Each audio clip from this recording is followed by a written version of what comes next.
Hey, what's up, everybody? Thank you guys so much for joining us for another episode of On the Air, special On the Couch edition. We want to thank you guys so much for joining us. We got a great show for y'all today, but just because we are not in studio doesn't mean we're not going to do as much fun stuff as we do in our normal On the Airs. So we've got a real fun pre-show planned for y'all today. We'd like to welcome, of course, Aaron, our co-host for the show, as well as our guests for today, Brian Fullmer and Rick Grunswick from HP. How's it going today, gentlemen? Great. Great to be here. Awesome.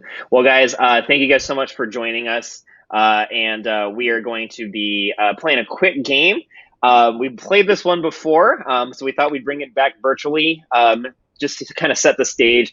Rick and Brian appeared on the Air together a couple of years ago, hit it off immediately, found out they had a lot in common. Actually more similar in personality than I think anyone could have predicted. So we are going to be playing a game where Rick and Brian have to try to read each other's minds through the magic of video conferencing and try to see if they can come up with the same answer. So without further ado, so basically how the rules are, Aaron and I are going to take turns asking you guys a question, and then we're going to alternate whose mind that we think we're going to have to read. So, for example, we'll take this first one. The first question is a good book or a good movie? And Rick, you have to try to guess what Brian's going to say. And Brian, you have to answer for yourself. Does that make sense? Yes. All right. So write down your answers. Rick, you guess what Brian's going to say. Brian, you answer for yourself.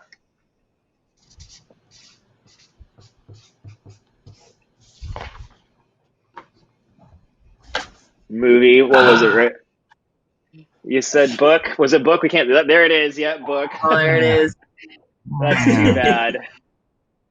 Yeah. Brian, you reading anything good this quarantine? Actually, yeah. Neil Stephenson. Neil Stephenson. All right. Good sci-fi. Very cool. Aaron, do you have a question for Brian and Rick? And we'll have go back and forth. All right. I've got a good one for you guys, and I'm ready for this answer because I want to see what you guys choose. All right.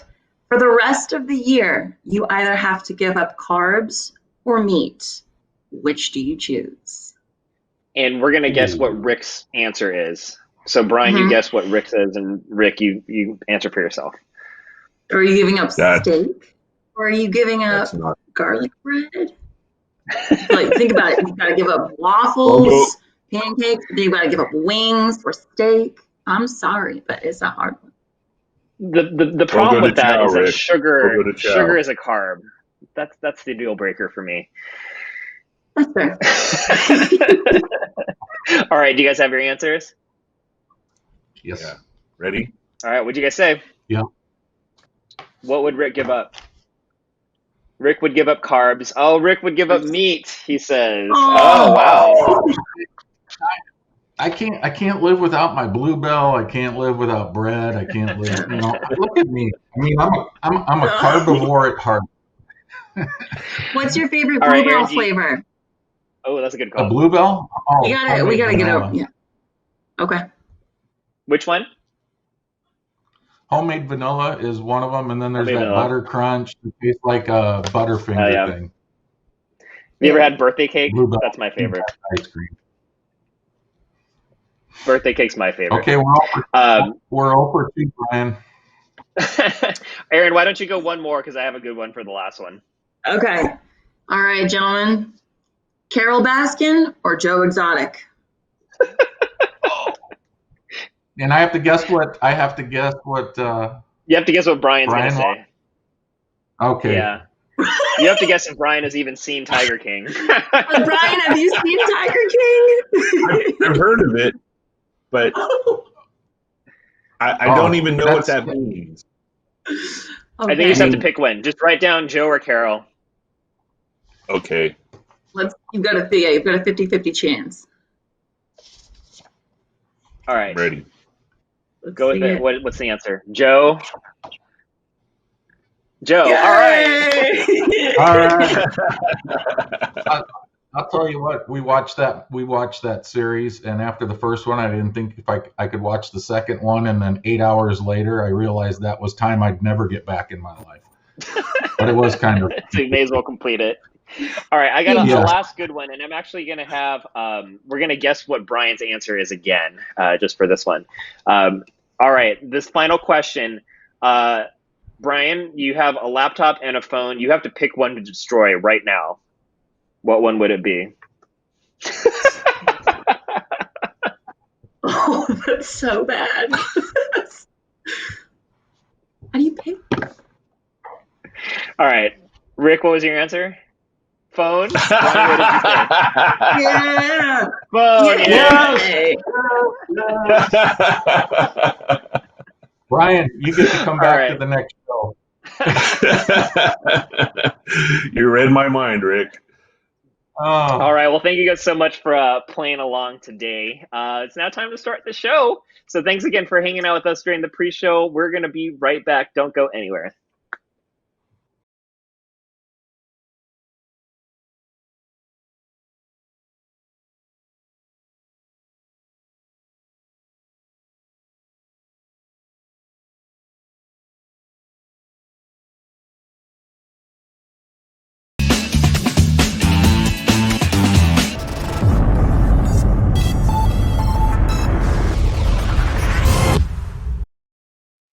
Hey, what's up, everybody? Welcome back to another episode of On the Air for a very special At Home on the Couch edition.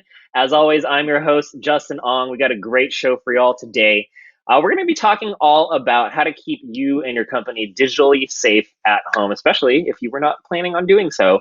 And for more on this, we have a great panel of experts for y'all today, including an IT pro from the Spiceworks community, as well as an expert from HP. So without further ado, let's go ahead and kick things off with a round of introductions. Coming to us first from the West Coast, which is the best coast. He's a longtime favorite guest of ours. We're excited to have him back. Please welcome Mr. Brian Fullmer to the show. Brian, how's it going today? Good morning, Justin. Things are great, which is Wonderful. weird, but good. Good to hear, Brian. I hope you guys have been doing well, staying safe. Wondering if you could tell all the folks who have not met you before a little bit more about yourself and what you do. Sure. I run IT for a construction company, and we're kind of used to working remotely, so moving to work from home has been exciting, but not in the bad way.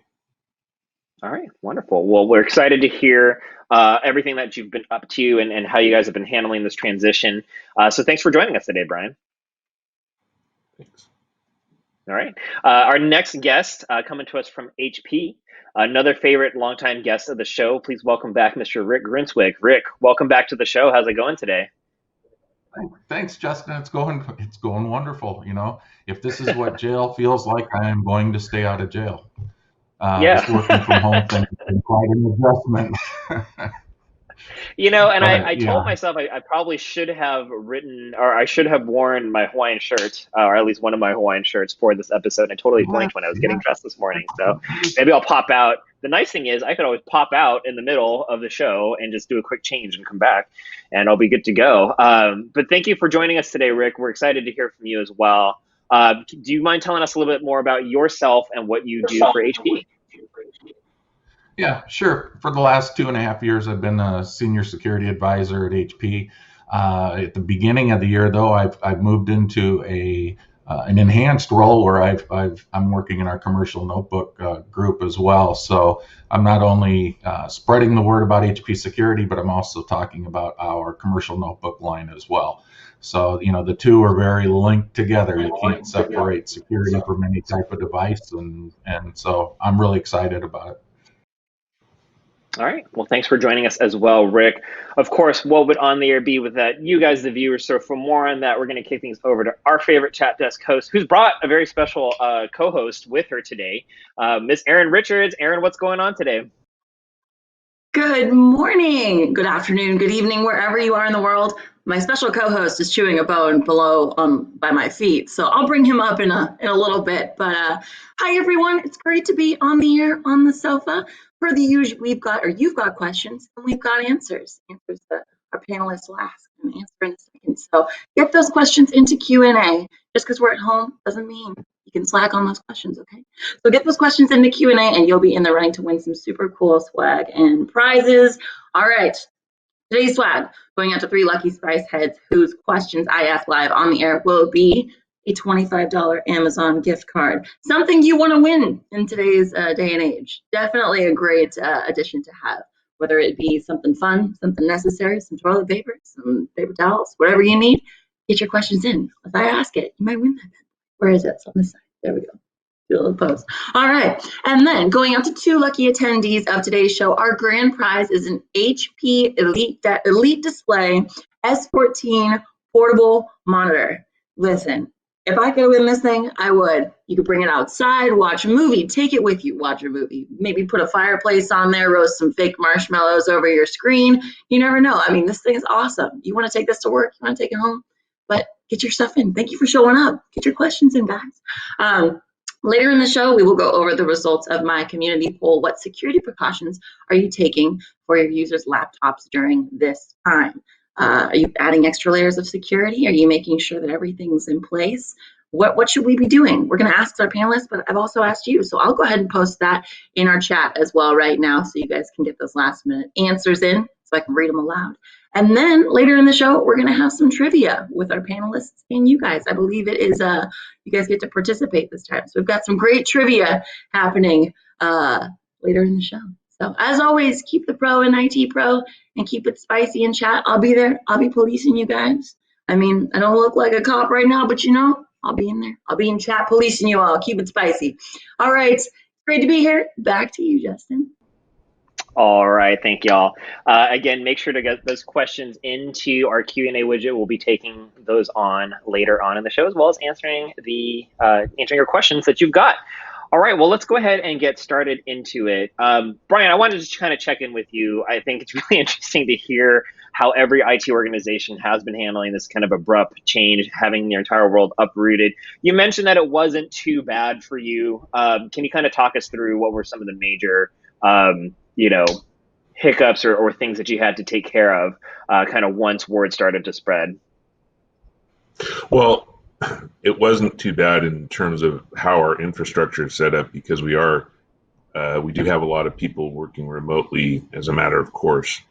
But for people that are used to having, their space and their office and their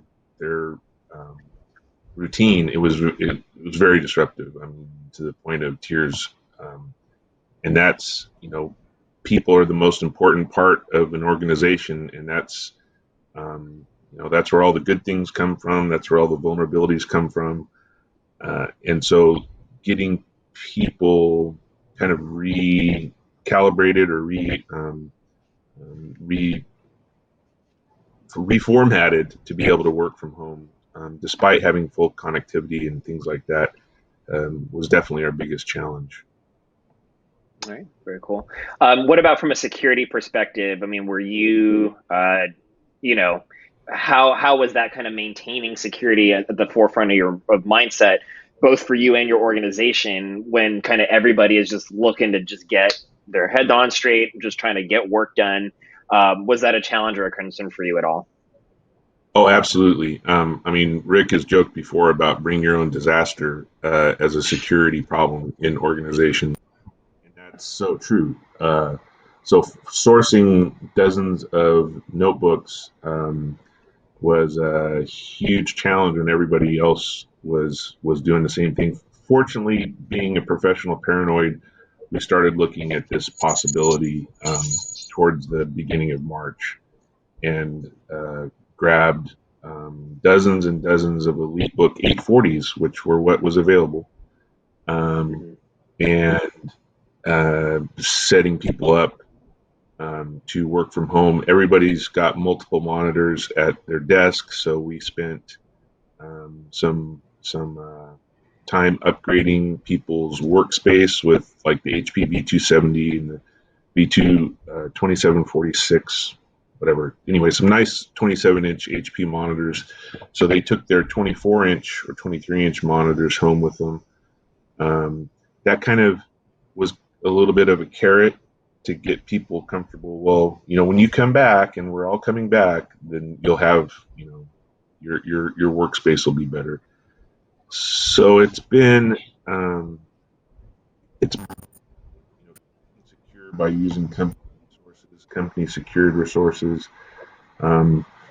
I've added on licensing for Sophos, cloud, disk encryption, full disk encryption, with BitLocker, which, not that I was that worried about things being stolen from people's homes, but you never know. But full disk encryption is a great feature, and it's sped up with the TPM and EliteBooks, but it's not easy for people to manage remotely. Having someone have to read back a long string to if something gets plugged in. So we definitely added some tools and added some hardware to the picture to make this work better and to have it be more user friendly. I guess that's been our emphasis. Okay. But no personal. And Rick, I mean, yeah, and we'll definitely talk about that as well. But Rick, I wanted to ask you, again, hearing that of all these organizations now kind of having to work remotely when that's not something they were necessarily set up to do before, what were your biggest concerns from a security perspective that folks would make sure to keep in mind? Well, I think it's all a new normal, and with that comes, from an IT perspective, I would say for a lot of organizations, of loss of control, because it is so different. Now you've got everybody working outside of the traditional office. I mean, you may have been supporting X percent of your workforce outside of the home, but now you've pretty much moved to 90% or higher. And if you look at what's going on in education, it's 100%. So, it comes with, there's different challenges that IT is presented with now in not only getting everything set up, but supporting it as well. And so I think that's the biggest challenges that I see IT going through right now. Mm-hmm. What do you feel like, Rick, are kind of some of the biggest threats? Are we seeing attack surfaces change? And what are we seeing as far as maybe some of the attacks that are already starting to happen? Well, this is, never let a good crisis go to waste, right? And cybercrime is really taking advantage of this situation. And so what we've seen is a big increase, almost double month over month, in phishing attacks.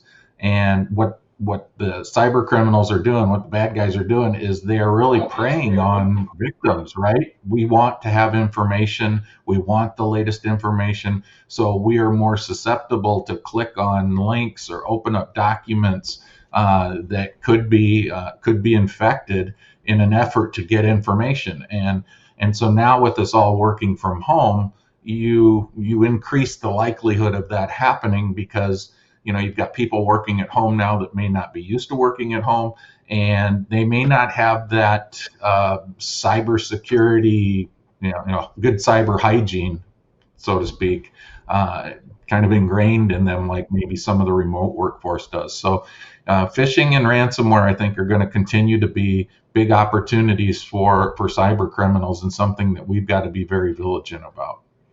Mm-hmm. Brian, do you feel confident that your users are going to maintain their cybersecurity awareness now that they're no longer, maybe they feel less connected to the organization? Are you concerned at all that their guard is going to be let down at all? Well, we, as part of being exposed to it in the Spiceworks community, we implemented a 3-year know-before contract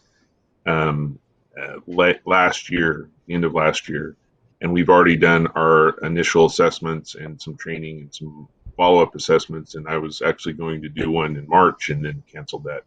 And like Rick says, your users are the most important part of your security picture, and giving them training and giving them tools is the best way to enhance your security situation.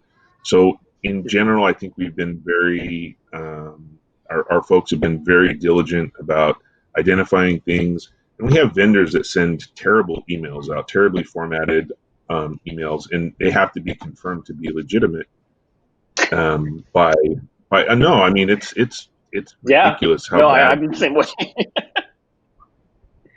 So in terms of user education and then combining that, backstopping them with really good security tools, company-owned machines that have the appropriate endpoint security on them, I am as paranoid as ever, which is not too bad. Mm-hmm. Yeah, and I think you've got the added challenge, right? Of home security. How many people really secure their routers? How many people are securing their devices and endpoints at home? And the percentage is going to be very small. So that becomes, you talk about increasing that attack surface. Well, you've just increased it significantly, especially for drive-bys and different types of things like that. The other piece of it is having VPNs. There are, I have my own personal VPN. HP has a VPN that I log into. Sometimes those don't always play well together. So, it's another. It could be another potential headache for companies, especially from a support perspective, where they may not have all the resources in place.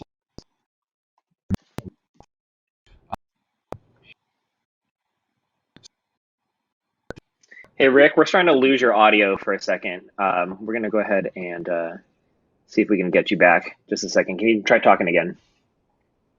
I will try talking again. Is that better? Yes. Okay, you sound good now. Go ahead and start over like 5 seconds back to where you were. Yeah, no. So just the whole challenge of IT having to do things a little bit differently now, especially when it comes to things like support. You now have, say, we'll call it a 90% mobile workforce. If you have resources that were used to supporting maybe a 10% mobile workforce, that's a whole big shift that companies are having to deal with. So it's really important then, I think, to have the right tools in place to help alleviate those types of threats and in fact mitigate them if possible. Mm-hmm. Yeah. Brian, do you feel like now more than ever you kind of need to be implementing solutions that are user agnostic, security solutions, I mean, in order to kind of help make sure that everybody's safe when they're not, again, they're kind of in upheaval from the rest of their workforce? Well, once you got people outside of the corporate firewall space, you have a whole different set of challenges. But when you have company configured, company managed devices, that puts you on a really strong footing for having having visibility to what's going on in the endpoints. If you have an EDR, and having the ability to say, well, this content is blocked or this content is controlled, is something that hopefully organizations have already got, but trying to add it right now must be a nightmare. The ability to remotely manage or remotely contact users if they have an event or a problem, those things are easier now than they've ever been, but they're also, it's kind of, again, after the fact is really problematic. Mm-hmm. So Rick, sorry, go ahead. I didn't mean to ideally,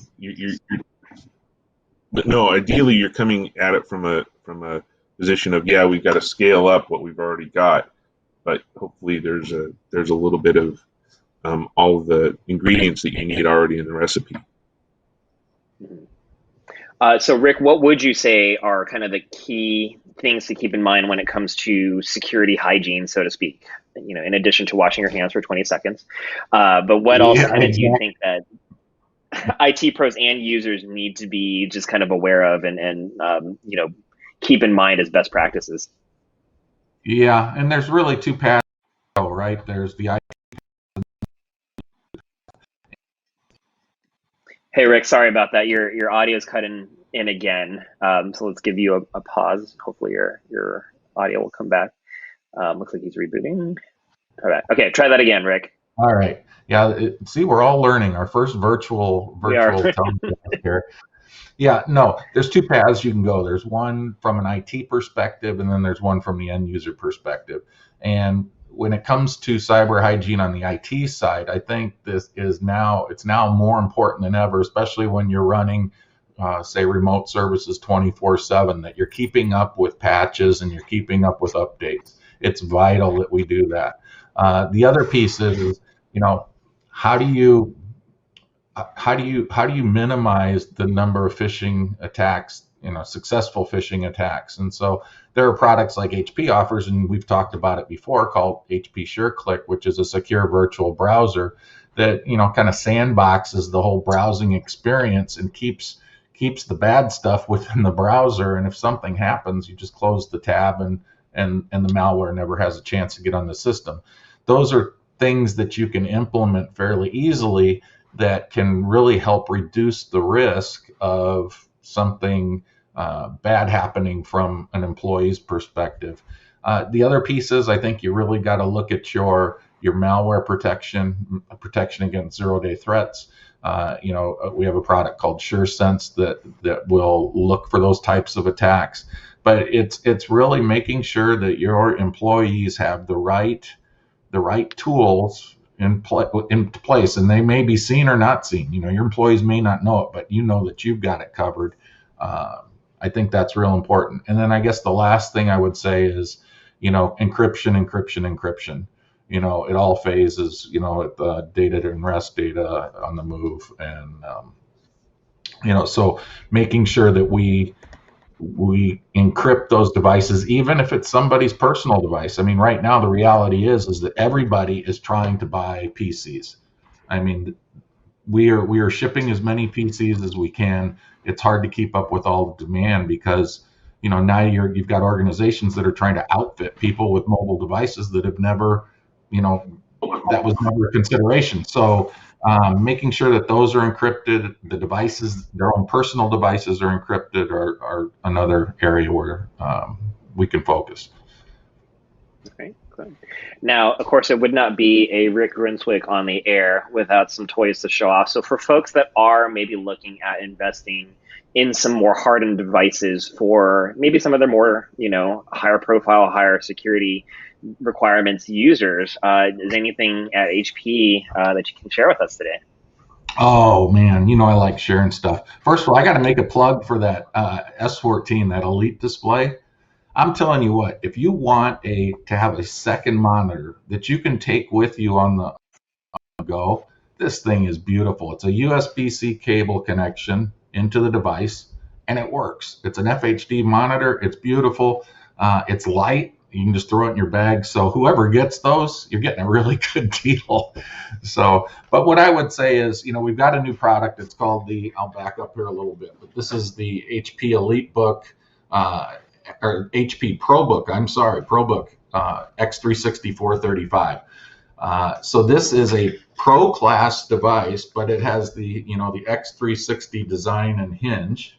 And if you look at it, you would swear that it's an EliteBook. Right, it has an aluminum, anodized aluminum top. It has an aluminum keyboard deck. We've made some enhancements to the keyboard where it's much quieter. The keycaps, the lettering, you can actually see the letters. I mean, they're not real tiny now. But the Probook has been one of those series where it's all about value. And what we've been able to do now, though, is because security is so important, is we've taken a lot of the security features that you can only get in an Elite system, and we've moved it down into a device like the 435. So this device here has HP SureView. So HP SureView is something we've been talking about for years now, but now you have that option available here. It also has HP SureStart. So we've added the endpoint security controller. We now have SureStart, in this case for AMD in the device. We also offer the essential versions of SureClick and SureSense. So multi-factor authentication is another thing. So we've really been focusing on, well, how do you bring great value to a 360 platform, and I think we've done it in this. So this is, again, the HP Probook X360 435 G7, and it's available now. We just started taking orders for it. But if you're looking for security and value wrapped up in a business class commercial notebook, this is a great solution. All right, Brian, I wanted to get your thoughts. You guys have been using HP products for quite some time, and I think we've talked a lot about how important that is to have that security baked in. Are there certain elements of the HP Sure stack that you feel are going to be more important or more helpful in this kind of environment now than maybe they have ever been? Well, for like phishing protection, the fact that HP is offering the SureClick for everyone through September is kind of a good intro to why security on the endpoint needs to be baked in. That's kind of cool that they're offering that. I had occasion to try that out with an old Surface Pro 3. I was curious what the hit for a virtualized browser session would be on an older device, and it's like 50 megs per tab. That's less than regular Chrome. So having additional security tools is really, I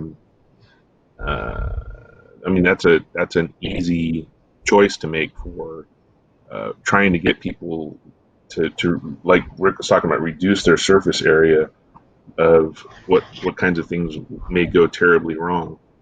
I like the multi-factor authentication, and especially the having the Sure Start at the BIOS level.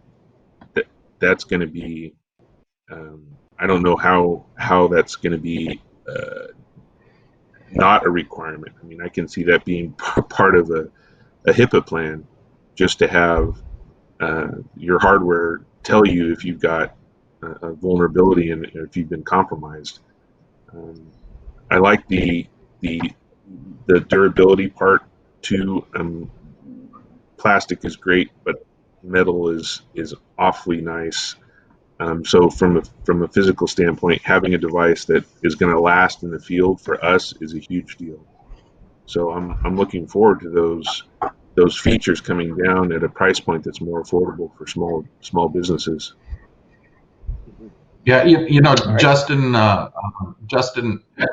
Brian brought up the free version of SureClick, and you know, as part of this the situation that we've been placed with COVID, what HP has done is a few weeks ago we launched a new product called SureClick Pro. It's part of our proactive management services. And what it is it's taking that base version of SureClick and then adding all the reporting and monitoring capability to it and manageability, and wrapping it up in a service. Now, the great thing about this is that you can put it across the entire fleet. So it doesn't matter if it's HP or anyone else, it's device agnostic. So now through September 30th, you know, we call it active kindness, but you can go to hp.com, you can download HP SureClick Pro, you can load it on your systems, and you can start using it. And we'll take you through September on that. So it's really a good deal. And if you've been thinking about taking SureClick for a test ride, now's the time. I mean, this is a great opportunity. Awesome. All right. Well, y'all, we have been talking quite a lot about what our biggest security concerns and what precautions we have been taking as a result. But we wanted to know what you guys had to say. So let's kick it on back over to Erin to find out what folks had to say. Yes, I asked in my community poll, what security precautions are you taking with your users' laptops? And you guys answered. I just posted in chat, and you guys were flying into comments. So thank you all so much. What are you guys taking? Well, Dim Forrest obviously commented. Wonderful. Thank you for commenting, Dim. He said, we do a pretty good job of ensuring our laptops are up to date with antivirus software and group policies. If something falls out of scope or a user is defiant, VPN access is revoked. And as we found over the years, users can't live without their network shares. He said, we routinely send out security-minded emails as well, with a recent focus on fake COVID-19 emails. We got another one from Nick from Curricula. JAMF has become very popular for a lot of our smaller customers. I think everyone is scrambling to track activity remote. That's a good point there. Eric Wojo, we haven't been able to do anything different. IT was pulled from on-site before we closed doors. Oof, that's a rough situation. George Soul, education is priority. Prepping everyone beforehand was and is important. Having them understand the importance of security and relating it to them, and not the company, makes swallowing the medicine easier. Another one from Jay Cool. Mostly everything is cloud work. If there's something licensed server, then they check in the VPN every morning. And I know there were some questions coming up in the Q&A about VPN, so we'll get to those in a second. WWWS, WowWS, what's up? He said, we are considered essential as we support the AG industry. We have a few workers working from home that have already had laptops. All our systems have already been prepared via endpoint protection. My main fear is the employees' computers on their home networks that might try to infect or disrupt their laptops. Home security is my first fear. I would agree. That is something that you should be a little bit fearful of. And their last one from Mike IT3. It's been a real challenge since we had to purchase and deploy many laptops and rush to get them out in a very short time. We recently signed with the Manage Engine Desktop Central with Vulnerability Management Plus. So I've been locking them down with third-party tools. Also, we have a web and content filtering setup. But when they are not on the VPN, it's difficult to manage. Most issues seem to be from non-tech savvy users with their home internet lack of security and in-home issues. I want to throw it over to our panelists and see what their biggest issues have been, what they recommend to some of these IT pros if they're experiencing similar issues. What do you guys have to say? Yeah, and I actually wanted to start off, someone had mentioned, basically mobile device management. And so I wanted to see kind of what you guys had thinking about it. Brian, starting off with you, are you guys doing anything around mobile device management at that level, or are you just kind of handling things on a one-off basis? Are you still there? We lost your video. Did we lose Brian? We may have lost Brian. We'll go over to Rick. Rick, what are your thoughts as far as like device management? What are kind of the most important, things to keep track of, whether or not you use a fully fledged MDM solution versus just kind of trying to manage things on your own? Well, I think managing things on your own is a recipe for disaster, especially with the sheer quantity of users that we have at home now. I think that it comes back to the education. I think IT has the resources to do remote or mobile device management, MDM, but it goes back to the end user. I think of the person who's at home now working, and their company can't get notebooks fast enough, so they're using their home notebook. And that same notebook is being used by their 14-year-old daughter who is taking classes online. And, the sharing of that device is a huge vulnerability, especially if it's not protected correctly. And so for me, I think that it really, that education is so key. And then just making sure that the devices that you send out to your employees have the proper tools in place to help minimize these threats. And so I really don't think you can have too much protection. It's all about having those layers and protecting below, in and above the OS, and then having the back end to support it. So I don't know, Justin, if I'm answering the question directly, but I think there definitely are some challenges on the home front that we gotta get right on top of, or it's a recipe for disaster.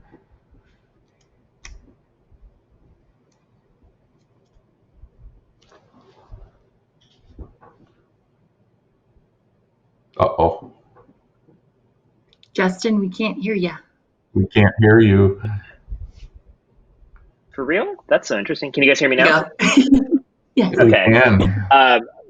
Yes. Okay. So sorry, as I was saying, for folks around, bringing your own device, if folks have no choice while they're waiting for a laptop to get in, do you have any recommendations on things that they absolutely must do until they can get company issued devices out there? Well, I think the devices need to be encrypted if they haven't been already, and that organizations need to send instructions on how to encrypt a device. Whether they're using BitLocker, also setting up your routers properly at home, your wireless network. Getting that VPN in place so that you are truly protecting data, especially if you think about environments where in density, a lot of people.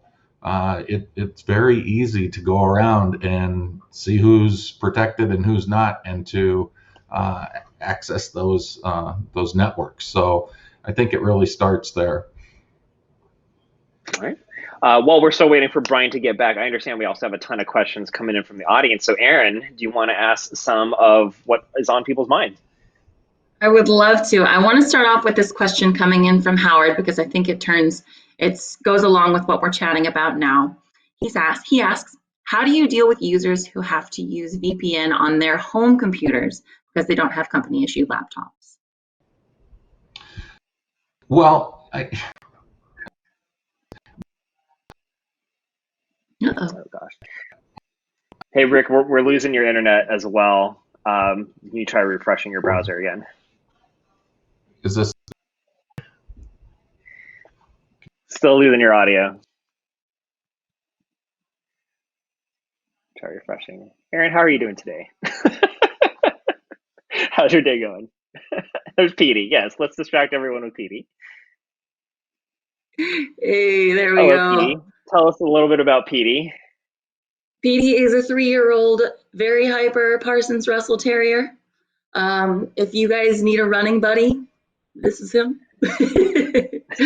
He and I have done a lot of runs. We've done a lot of walks, right? Mm-hmm. Okay. Yes. That's nice. We've got a toy up here because we were tweaking it before the live recording. So we've had to, this has been pulled from our possession, but he's pretty adorable. I wish bring my pup up. We have another. This is Callie. Oh, this is my 14-year-old dachshund who would prefer to be sleeping right now. But here we are. We gotta say hi. All right. Oh, we're supposed to give a special shout out to. Hi, Cece. Cece, how's it going? Cece's welcome in the chat, hanging out. Oh my goodness, I know the pressure of being online. So he's like, what is happening? Apologies for the technical difficulties, y'all. I mean, obviously this is bound to happen at some point. So we're working on getting Brian and Rick back sooner rather than later. But they should be back pretty shortly. Yes. Let us know in chat if you guys have any dogs and what their names are and whether or not they're good dogs. Petey does need a thought bubble. Somebody was saying Petey needs a thought bubble. I'll tell you. If there's any dog that needs this one. What is Petey's? Dimforce wants to know what is Petey's opinion on VPN usage. Oh, he says use a VPN, use one from your company, log in every morning, make sure your internet is safe, make sure you're on the VPN, especially, right? Okay, that's great. You say hi. Okay. Yes. VPNs are important. Make sure your users are on the VPN. Wonderful. But let's see. Yeah, dog on the air. Dog the air. Dog the air. Just Ed wants to know what is the best dog to get for a virtual office. I would say certainly a lap dog. One that is happy to go on walks, but one that is also totally happy just hanging out with you on conference calls. I would say all of those things are important. We're still Mike Becker has Brian, are you back? We got Brian back. I'm back. Yay! All right. Sweet. Comcast burped and my EliteBook switched to cellular, and that made the video conference not happy. Yikes. Oh, no. Okay, well, we're glad you're back because this has devolved into a dog show.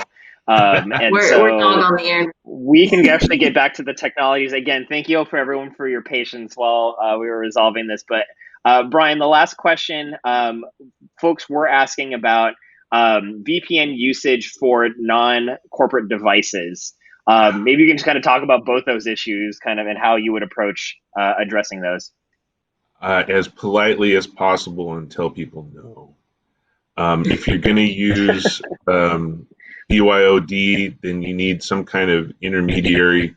We would use Splashtop as a remote.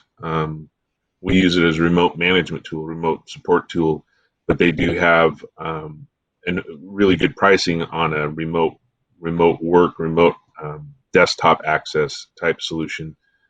But when you have people on a VPN connection, unless you have your access control list for VPN traffic really locked down, some folks are doing only allowing port 3389 through for remote desktop sessions.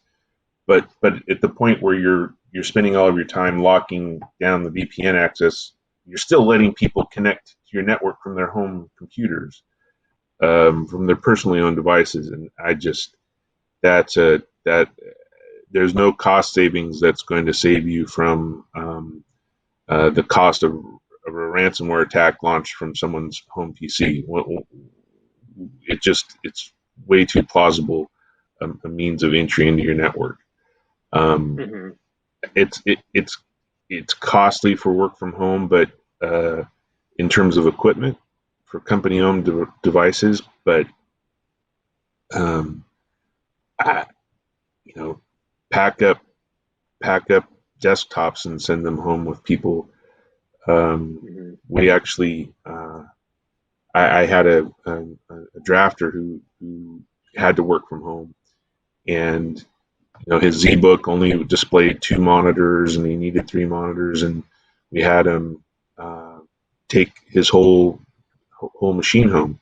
Now, that's an extreme response, but it certainly wasn't going to be, I'm going to plug my gaming rig into the VPN.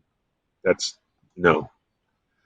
So I don't know what people are using besides Splashtop. There's other products, but that's the one that we've settled on for that kind of work. And another question while you were gone was around the use of MDM solutions. Is that something that you guys are using, and or what do you feel like are kind of the most important elements of device management, whether or not you use a homegrown solution or an off-the-shelf one?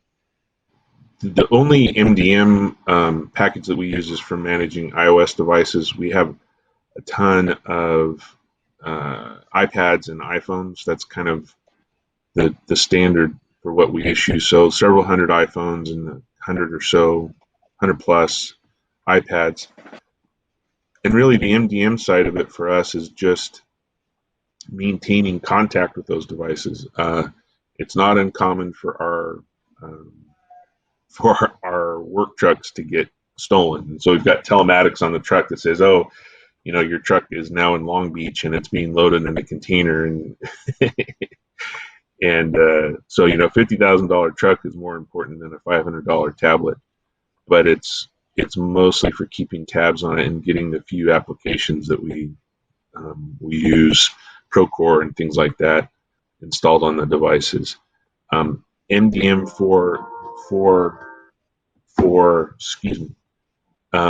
MDM for PCs, for Windows notebooks, I guess Microsoft Intune would be an example of that. And that would be fun to play with, but I just don't see it as necessarily a value, given that we have everything on Active Directory, everything's domain joined, and we have remote support tools based on it. If you have Intune, I'd really be interested to hear how that's working out for you in this time of COVID. All right. Aaron, let's get some more questions. Maybe we'll save all the HP specific ones for Rick when he gets back. But do you have any other questions? Oh, Rick, are you there? I am on the phone here. Okay. All right. He's here. Well, we'll keep you online. Aaron, do you want to ask some additional questions? I would love to. I like this one coming in from a user called Brad with that symbol. I like this question a lot. When this pandemic is over, was over with, do you expect a significant portion of your workforce continuing to work from home? If so, do you have any concerns or changes that you'll need to address long term? Did you have a plan in place, like if this were to happen and the users wanted to work from home, what are your plans? What do you guys think?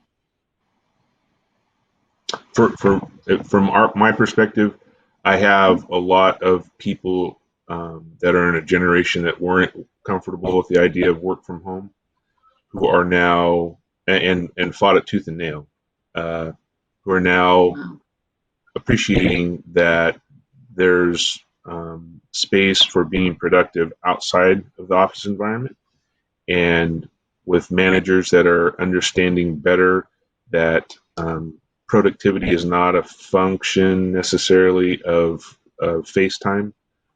And I think it's been very beneficial for, it's been a positive for people understanding that you can be very functional and very productive at home. It's bad because it further removes the work personal barrier. You're losing the separation when you go home at 4 o'clock in the afternoon. We tend to start early. You're done for the day.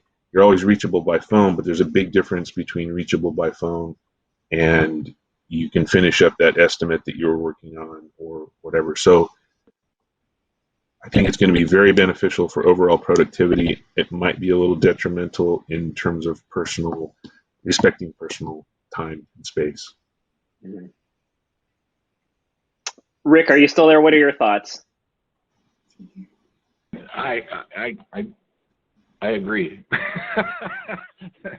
I think Brian's right. It's going to be challenging, but I think that it's where we're going. And it's what we need to be doing. The whole MDM and in autopilot is coming, and there's a lot of interest in it. I think it will make setting up, getting set up a lot easier, but there is going to be some learning curve here. So, all right, Aaron, let's get some more questions, please. All right, our next. Oh, there I am. Am I live? There we are. Yep, our next question comes from WWS. Wow, West. I'm going with that. Wow, West. We are looking at an MDM solution for our laptops and phones. What MDM solutions do you suggest that are budget friendly? Brian, anything that you have had experience with? Well, not for laptops, but we went with the Goverland has an MDM system, an MDM program that's an add-on. We use Goverland internally for internal management, orchestration, things like that on our systems in the company network. And we went with their MDM solution for our iOS devices. It was very cost effective.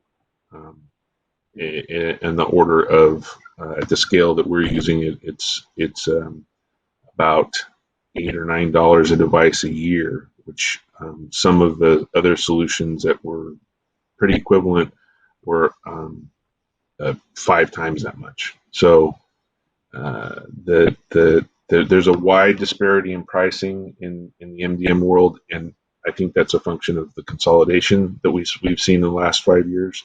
We kind of experienced that in the Spiceworks community with the change of the MDM that was integrated into the inventory, Spiceworks inventory and help desk. So in terms of PC MDM solutions, again, that's not something that I could really point at and put a value on. So I haven't really investigated that further.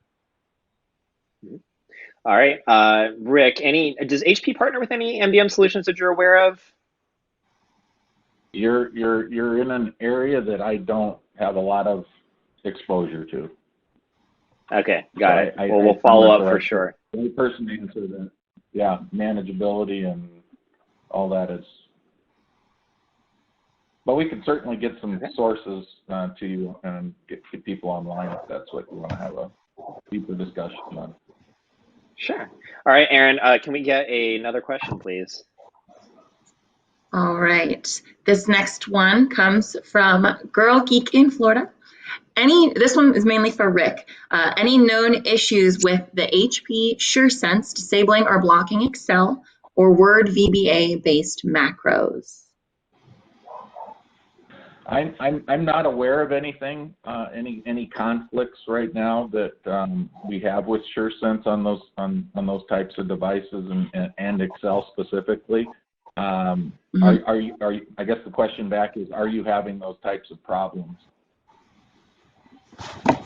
Have you tried it? All right. I guess that would be a question to ask Girl Geek in Florida. Yeah. Yeah, and if you. I was just going to say, if you are having problems like that, then we should chat offline. All right. Okay. Sounds good. Aaron, are there any? We have a bunch that are marked as high priority with the red. Any of those strike your fancy as questions that we could ask? All right. If you want to read one off here, let's see. Okay. Yeah. Let's get one. No, I apologize. I'm deep in the bottom of the chat. There we are. Yeah. All right. Jim Forrest wanted to know. Am I on mute? Yes. Are fingerprint scanners still a viable form of MFA nowadays? Brian, what are your thoughts on fingerprint scanners? With the support with Active Directory, we actually have done fingerprint scanners at customer sites. My industrial automation group wrote an interface so people could log into the human machine interface, the HMI displays for a big facility, and the advantage is that then people don't have to use passwords, username and passwords once they're enrolled and authenticated. So those are $80, $90 USB thumbprint scanners. So those do integrate with MFA in Active Directory. You have a username and a password, and then you have to authenticate against that with a biometric authentication. There's been a lot of discussion about how people are compromising that with 3D printed fake fingerprints. It looks like something from, Mission Impossible, but that's still awfully good way to give you a second avenue of authentication. It's like the Microsoft study that just came out.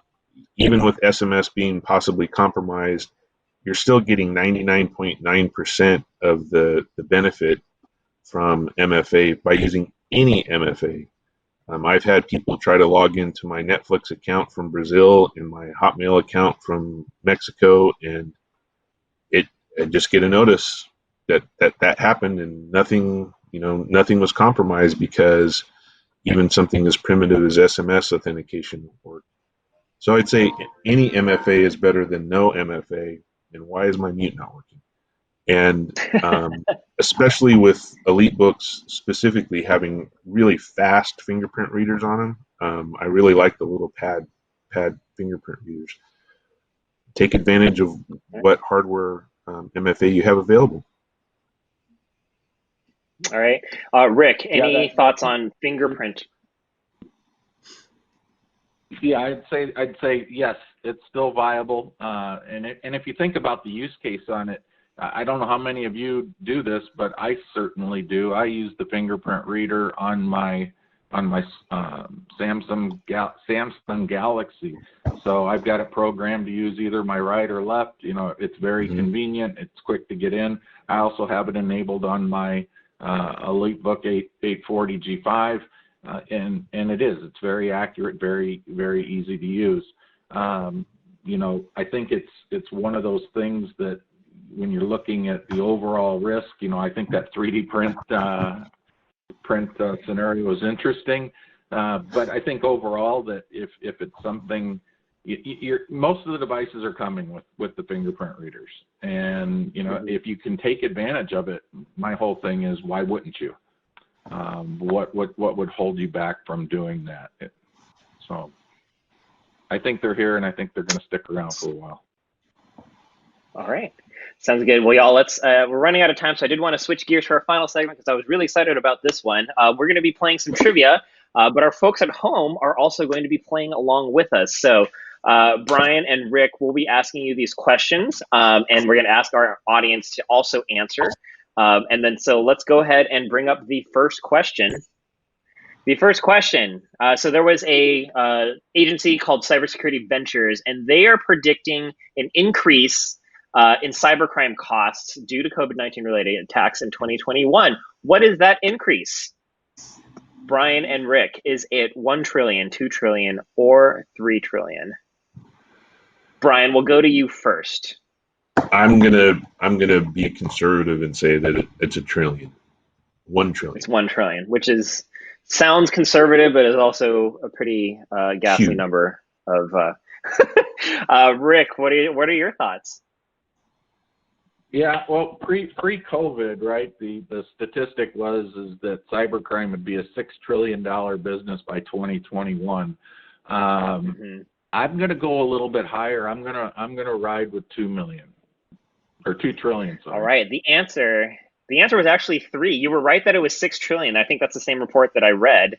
And it was a double from 3 trillion. So it increased from 3 trillion to 6 trillion. So the increase itself was 3 trillion. So looks like that's the answer that chat got, but I don't know if because they heard me say the answer at the end, but I'm just gonna assume because y'all are super smart. All right, let's go to the next question. All right, the next question is, I'll go ahead and start reading it. Oh, this is a good one. So if you receive an email from the CDC asking for Bitcoin to help with the coronavirus, what is the actual correct domain that it should come from? Is it cdc.gov, cdcgov.org, or cdc-gov.org? Brian, what do you think it is?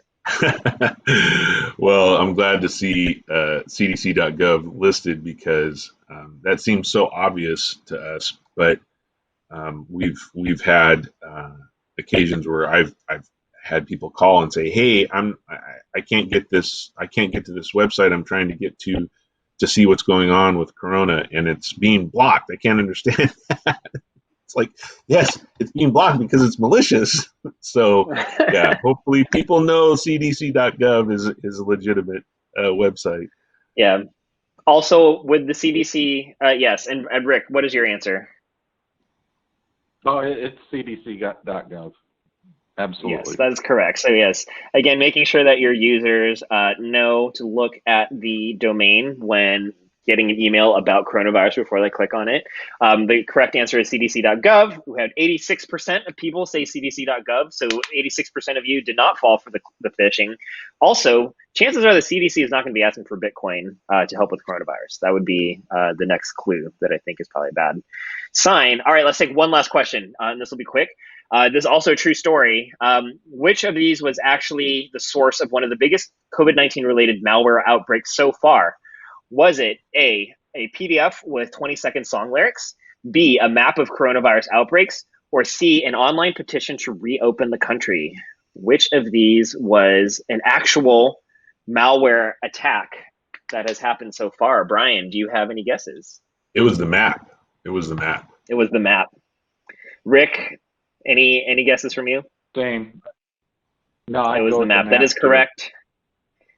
That is correct. And it did come from, the map itself was actually based from Johns Hopkins University. And so that seemed very, very realistic. So that's why it was an awfully pesky one to try to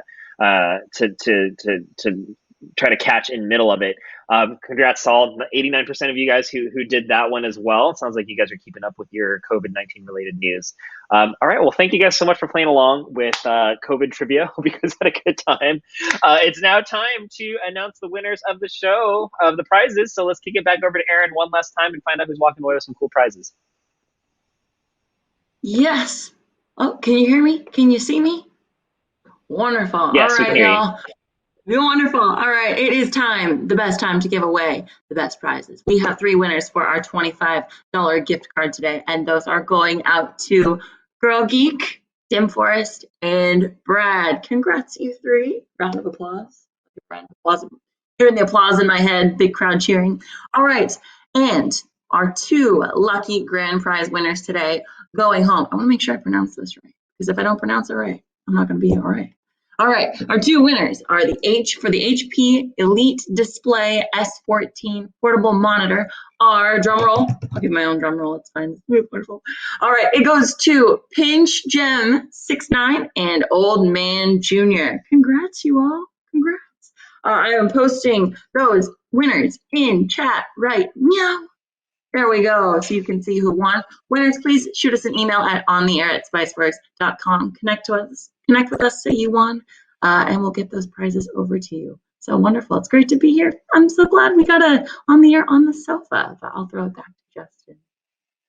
All right, thanks again, everybody. And again, a big thank you to our panelists, Brian and Rick, today. Again, thank you for staying with us with the technical difficulties. I still thought it was a great show. And wanted to thank both y'all for hanging out with us again. Rick, any final words, any final takeaways that you want our audience to walk away with today? No, I think the biggest thing is continue to be safe, and I hope everybody takes care of one another, and that we're back to the normal or new normal as soon as possible. All right, there you guys have it. We will actually be back with another episode of On the Air on the Couch next week. So you guys aren't going to want to go anywhere. Make sure to check that out by clicking on that orange widget that says click here for upcoming shows, or by staying around until after the presentation. But until next time, guys, stay safe, keep it spicy. We'll see y'all back here next time.